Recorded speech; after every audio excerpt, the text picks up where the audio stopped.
And we're back, and in this video I'm going to show you how to use overlays for your videos.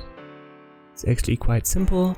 When you've got two different video files, just put your regular clip that you want to use in the timeline. In this example it's the guitar player. I'll cut it a little bit short, pressing C for the cut tool.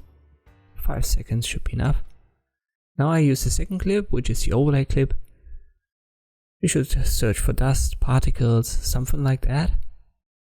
I put it on top of the guitar player. So it's my V2 channel, you can see right here. And below is the guitar player. I'll make sure both are visible. I'll select the overlay video file, go to Effect Controls, Opacity, and there you'll find the blending modes. Just turn it to screen and the black becomes transparent. And we've got already this overlay effect. You can see the difference here with and without the overlay video file. But in this case it's a bit too strong. Make sure you are at the start of a video file, then go to opacity and just turn it down a little bit. Maybe to 50%, maybe a little bit more.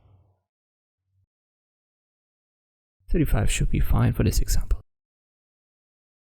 And there you go.